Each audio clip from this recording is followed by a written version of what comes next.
Hi everyone, welcome back. Today we're going to do something a little bit different.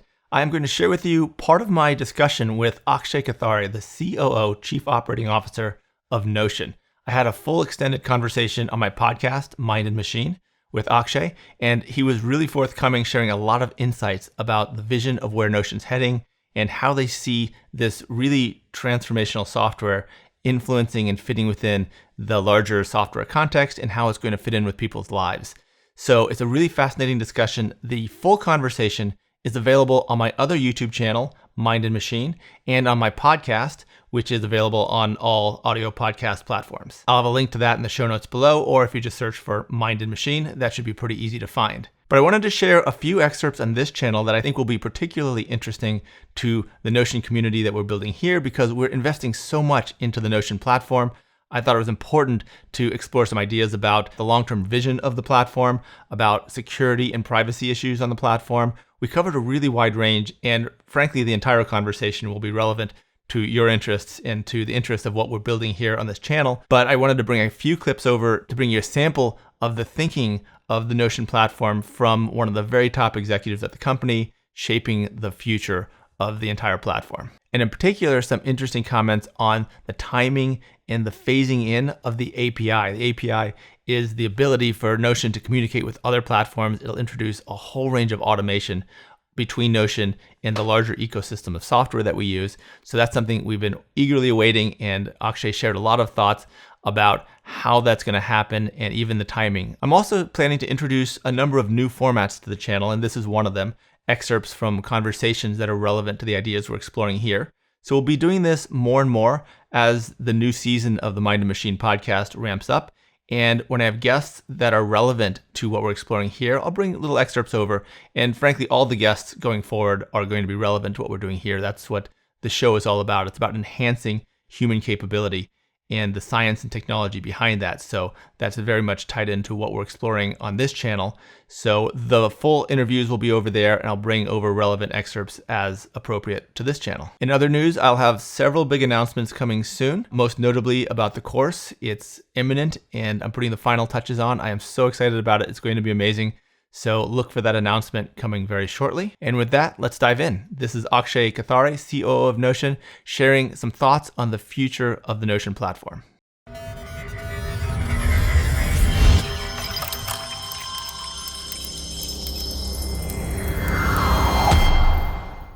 Akshay, thank you so much for joining us. I'm excited to explore all kinds of ideas with you today.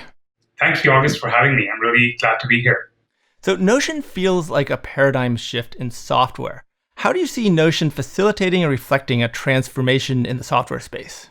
It's a great question. I think a lot of what we're trying to do is to kind of get to a point where people feel like they could build their own software or they can build their own tools to do their work. How far do you think this can be taken? How democratized can software truly become? Well, our hope is to kind of make it really easy in the long term to build any piece of software with Notion. But the challenge with that is that I think you can't actually put the platform before you have real usage and before you solve real problems, right? And actually, if you look at the history of the company, we actually painfully spent the first 4 years in the platform view of the world, hoping that people will wake up one day and just start building new software. It turns out that people wake up to just solve their problems, and so people just wake up to look at problems they have, and then they focus on that. And even though theoretically, building software sounds amazing, that's not something people do. And so when the company shifted the focus to notes, wikis, and tasks, that's when we started to see a lot of usage happening, right? Because this is the simplest unit of work. It doesn't matter whether you're in marketing, it doesn't matter if you're in sales, it doesn't matter if you're in recruiting. Everybody has to take notes. Everybody needs a common knowledge base. Everybody needs a database to track tasks and projects that they're working on. And when we kind of focused our efforts on that, that's when we started to see more people using the product. And now that we have a lot of people using it, we can slowly kind of introduce the platform aspects of things, right? So I think that I've been here for 2 years, and I think the biggest request people have had in the last 2 years has been the API. Everybody really wants the API because now that they're using the tool, they see all this amazing potential to connect things inside Notion with things outside Notion. And that's really exciting for us. But we've been slowly watching the adoption of Notion globally and slowly getting to a point where we can actually release the API and get people to build like end-to-end software with Notion. But that is really the dream. That's always been the dream ever since Ivan started this company. How do you expect Notion to expand such that it moves from this sort of wiki project task management emphasis to a truly open platform? What are the design changes, or are there additional blocks that need to be added? Are there restrictions that need to be removed? How do you transition from this current approach to the broader ultimate vision? There's a ton of different views we want to build. So I think there's a big one that people want is like a timeline view of our databases, so you can actually see projects in like a timeline. That was teased about a year ago, wasn't it? It was teased a year ago, and then we rebuilt it in a kind of better way. And so good. We're still on that, and we're hoping to push that out. And then obviously the big meta block is obviously the API, Yes. because that allows you to connect Notion, things inside Notion with things outside Notion. Ivan has recently said in an article he's expecting the API out this quarter. Is it that imminent? Is it something you expect to be out this year, at least in a first iteration? It's reasonably close. Our quarter actually ends in October, but yeah, I would imagine in the next few weeks, we're going to start maybe at least testing it with a few customers. I think for us to get to general availability is probably like a few months out, but at least in terms of like giving it to a few individual users and a few enterprise users to just test things out, I think that part we're pretty close on. So right now we have the templates, which you talked about, which is what makes the whole thing possible in the first place. It wouldn't even be a game without that. So that's just a wonderful innovation to come out with out of the gate. So I'm wondering how far that is potentially going to be taken. The big things we really need are the ability to do upgrades. So if I build a comprehensive template, that's really a whole system and functions like software operating on top of Notion. But then, 6 months later, I have all these improvements to it. All the people who implemented the template previously, I can give them the new template, but they have to download it and either migrate all of their data over to the new template, or they have to look at all the changes and port those changes over. So in order to really build comprehensive platforms on top of Notion, you'd have to have some upgradability of the templates with the data already in it. Is that a conceivable thing with the direction and the infrastructure in place? Yeah, I think in many ways you're actually like helping us push the boundaries on that. So as we start to think about like the platform piece, the thing that's really important for us is to really help creators like yourselves to be able to help other people use the tools that you create. And everything that we need to do, all the infrastructure around that in terms of really making that possible is going to be top of mind for us. One of the big questions, though, is I'm building this whole life operating system. I run my life in my small business all on the platform. Can a platform that houses all of our life data and much of our business data that lives in the cloud, can it truly be secure? To what degree can Notion protect the data from privacy violations, hacks, what have you, while it's clearly a cloud-based platform? What's the give and take on that between convenience and security and privacy?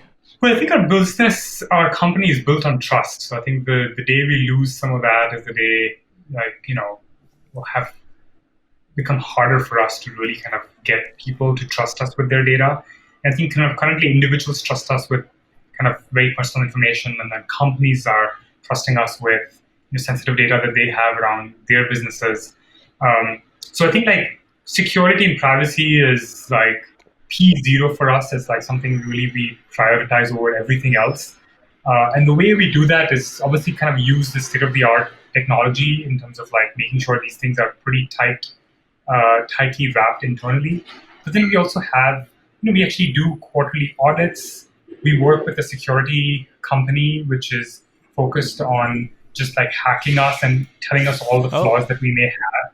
So you hired them to find the vulnerabilities.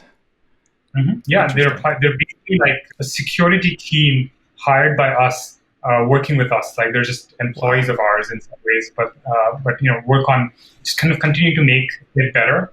Then we also introduced a bug bounty program. So any researcher finds any kind of loophole can actually tell us that, and we'll kind of reward them for it. And so with all of these things that we're doing, we feel generally good about the security of the platform today. But it's an area that will never be done. It's an area that we'll just continue to invest in and we'll continue to make it better. But we also know that our business is all built on trust here. And so as it relates to just kind of being extra cautious, this is an area that we try to be. We lean on the side of just being very conservative with these things. We're also updated a lot of our internal systems so that essentially only if you ask us to do certain things in your workspace is when a company employee will help you with. Otherwise, they don't have any access to any of the data. So they're incapable of accessing it without some kind of authorization. It's not just an honor Exactly. system. No, so essentially right now there is an audit log for people using, people tapping into the data, and that only kind of is available for employees to do if there is a written communication from the user to be able to do that. And we're actually going to make that into a feature, right? So essentially, you can imagine a future where within settings, you can press a button and that will unlock the data on our side. Otherwise, it remains locked. So I think we're kind of actually pushing the boundaries on this one. I think most companies don't do that, but we realize for us, thankfully our business model is not dependent on using any content or any data that people put in.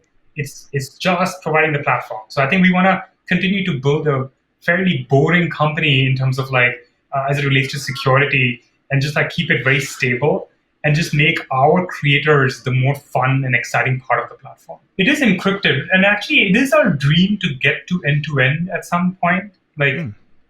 It's actually pretty hard to do, but it is our dream to do it at some point. Part of the reason that I guess the biggest challenge that you see with end-to-end right now, if we were to do it, is things like search and other things will really deteriorate because won't be able to really tap into the data that exists. But in general, we don't think convenience and security has to have a necessary trade-off. We want to get to a point where it's extremely usable and extremely convenient while still continuing to push on security.